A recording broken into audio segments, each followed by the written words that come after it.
આપણે બધા ક્યારેક ને ક્યારેક વિચારતા હોઈએ છીએ કે શું ઇતિહાસમાં કોઈ પેટર્ન છે?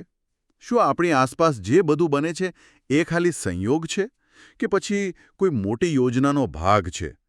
આજે આપણી પાસે એક એવો દસ્તાવેજ છે જે આ જ સવાલનો જવાબ આપવાનો એક ખૂબ જ હિંમતભર્યો પ્રયાસ કરે છે, અને તે પણ બાઇબલના આધારે. તે સૃષ્ટિના સર્જનથી લઈને છેક નજીકના ભવિષ્ય સુધીની એક સળંગ સમયરેખા બનાવવાનો દાવો કરે છે. બરાબર.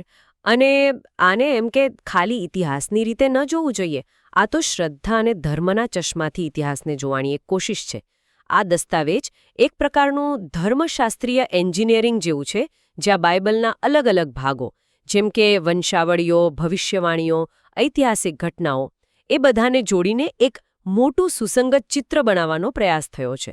આપણો હેતુ અહીં એ જોવાનો છે કે આ માળખું કેવી રીતે રચાયું, તેની પાછળની ગણતરીઓ કેટલી મજબૂત છે અને અંતે તે આપણને ક્યાં લઈ જાય છે. અને હા, આપણે આનું નિષ્પક્ષપણે વિશ્લેષણ કરીશું, કોઈ પક્ષ લીધા વિના. ચાલો ત્યારે આની ઊંડાણપૂર્વક ચર્ચા કરીએ. દસ્તાવેજનો જે પાયો છે એ ખૂબ જ સરળ પણ શક્તિશાળી વિચાર પર આધારિત છે.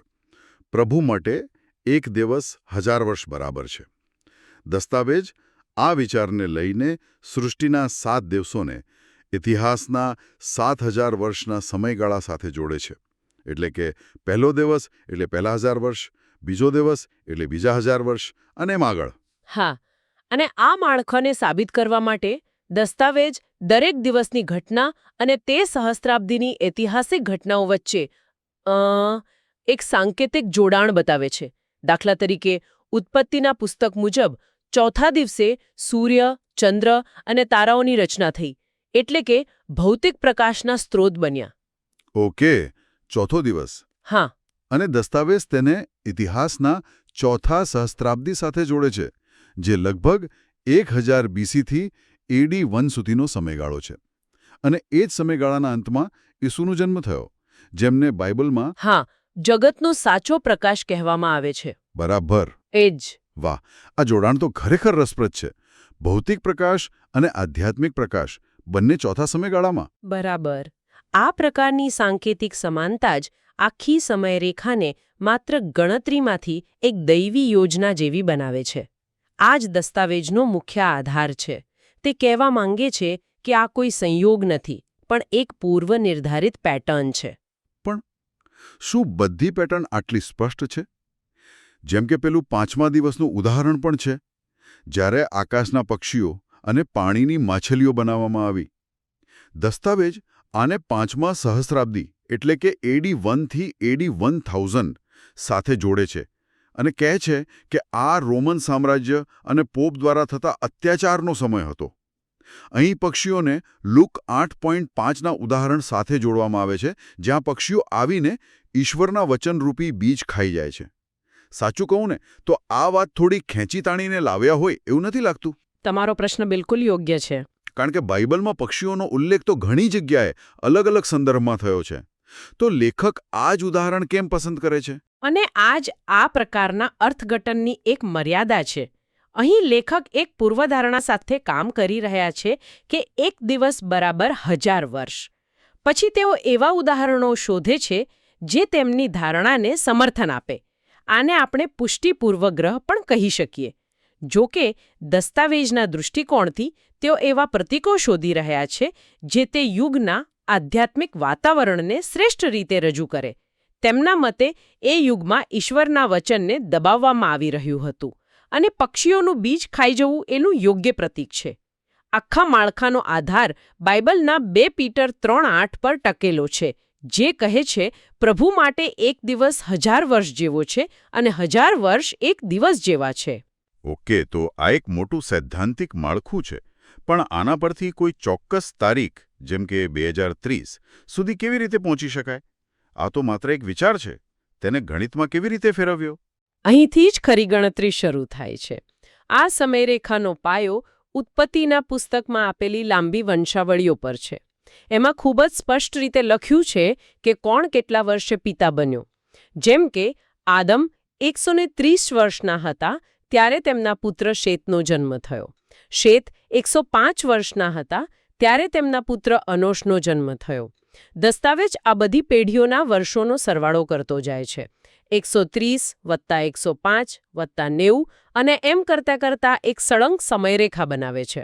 એટલે કે આદમના સર્જનને વર્ષ શૂન્ય માનીને તેઓ દરેક ઘટનાને એક ચોક્કસ વર્ષ આપે છે. બરાબર. આ સમયરેખાને આદમ વર્ષ અથવા AJAY કહેવામાં આવી છે. આ ગણતરી એકદમ સીધી છે, પણ તેના પરિણામો રસપ્રદ છે. જેમ કે આ મુજબ મહાન જળપ્રલય આદમ વર્ષ 1656માં થયો હતો અને અબ્રાહમનો જન્મ આદમ વર્ષ 2008માં. એક મિનિટ. આનો અર્થ એ થયો કે નોહ, જે જળપ્રલયમાંથી બચ્યા હતા, તેમનું મૃત્યુ આદમ વર્ષ 2006માં થયું. એટલે કે અબ્રાહમના જન્મના માત્ર 2 વર્ષ પહેલા. મને ક્યારે એવો ખ્યાલ નહોતો આવ્યો કે આ બંને પાત્રોનો સમયગાળો આટલો નજીક હતો. આનાથી તો બાઇબલની દુનિયા ઘણી નાની અને જોડાયેલી લાગે છે. સાચી વાત છે. આ નાની નાની વિગતો જ આ સમયરેખાને જીવંત બનાવે છે. પણ જેમ તમે કહ્યું, ઇતિહાસ ક્યારેય આટલો સીધો નથી હોતો. આ સાંકળમાં એક જગ્યાએ મોટી ગૂંચવણ ઊભી થાય છે. મને લાગ્યું જ હતું. ક્યાં? એ ગૂંચવણ છે ઇઝરાયેલના લોકોના ઇજિપ્તમાંથી નિર્ગમનનો સમય નક્કી કરવામાં.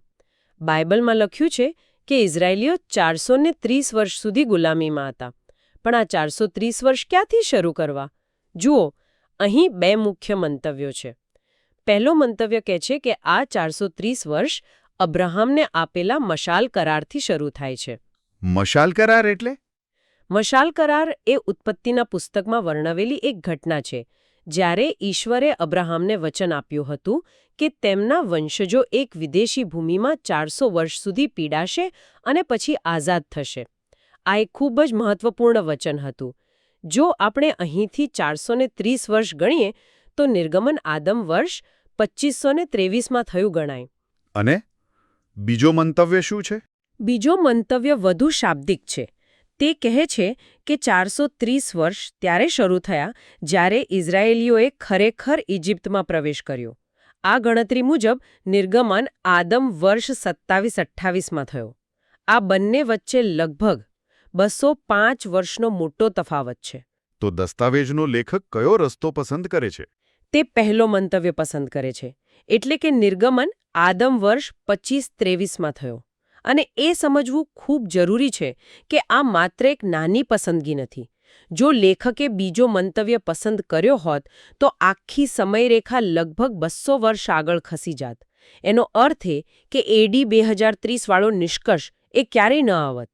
આખી દલીલ આ એક પસંદગી પર ટકેલી છે. ઓકે, તો હવે આપણી પાસે આદમ વર્ષમાં એક આંતરિક સમયરેખા છે. પણ એ તો બાઇબલની પોતાની દુનિયામાં છે.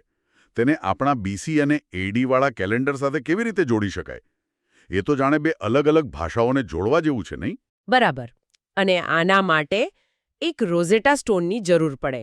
એક એવી ઘટના જે બંને સમયરેખામાં મોજૂદ હોય. દસ્તાવેજ મુજબ એ ઘટના છે રાજા સુલેમાન દ્વારા મંદિરનું નિર્માણ. બાઇબલ એટલે કે 1 રાજાઓ 6:1 સ્પષ્ટપણે કહે છે કે મંદિરનું નિર્માણ નિર્ગમનના 480 વર્ષ પછી સુલેમાનના શાસનના 4થા વર્ષમાં શરૂ થયું. સારું, તો ગણિત સીધું છે.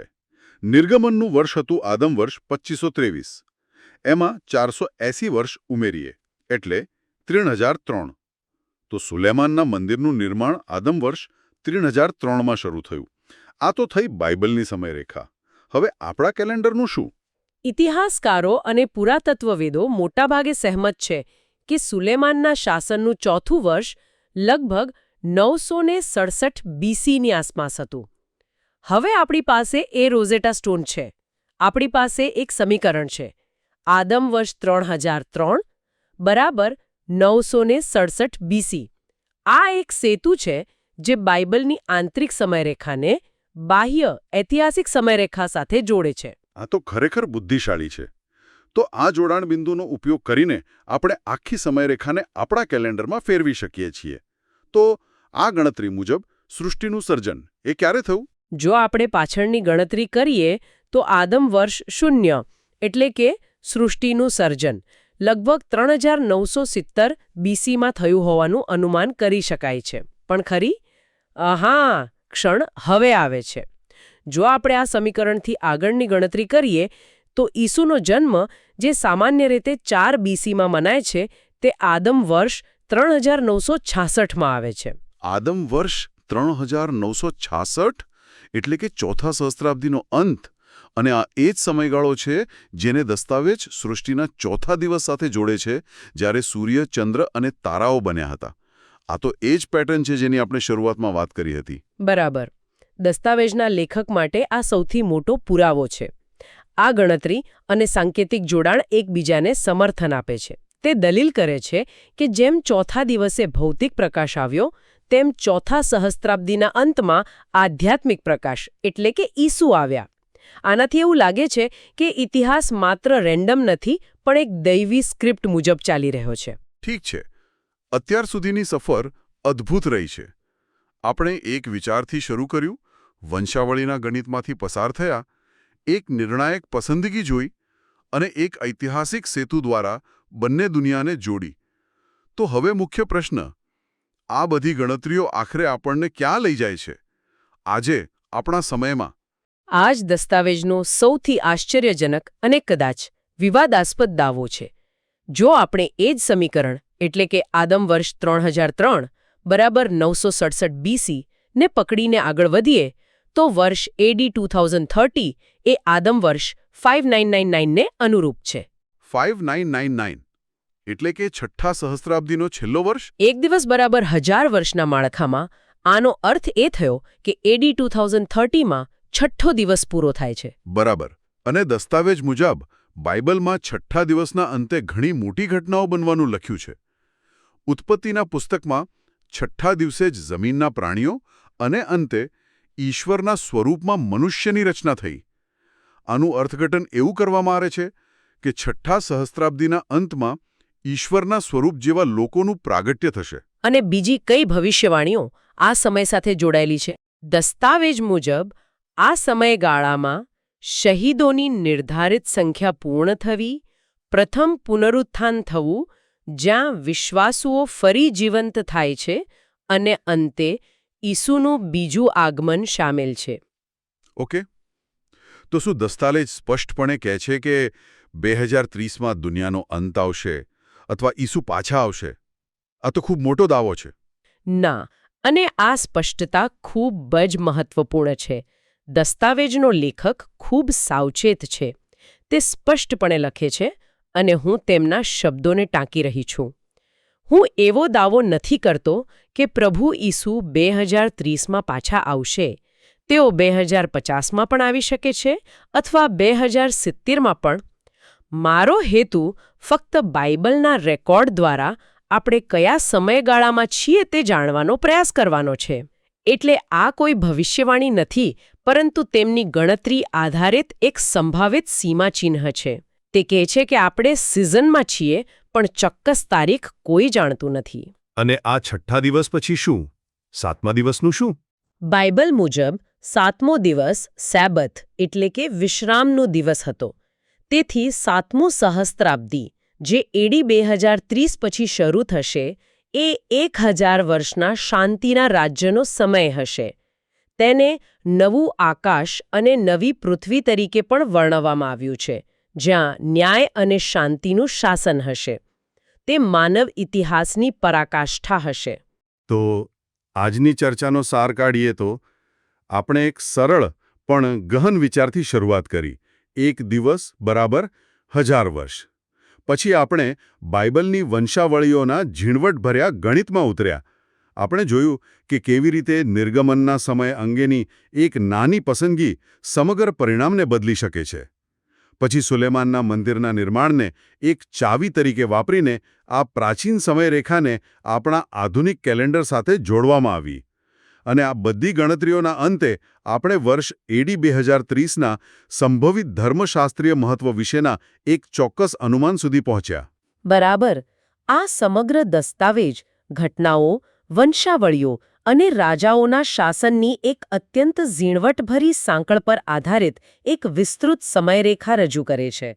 આ બધું સાંભળ્યા પછી સાંભળનાર માટે એક અંતિમ વિચારશીલ પ્રશ્ન ઊભો થાય છે. અને તે શું છે? પ્રશ્ન એ છે કે આ પ્રકારની વિગતવાર ઐતિહાસિક અથવા ભવિષ્યની સમયરેખા બનાવવાથી મૂળ કથાઓની સમજ પર શું અસર થાય છે?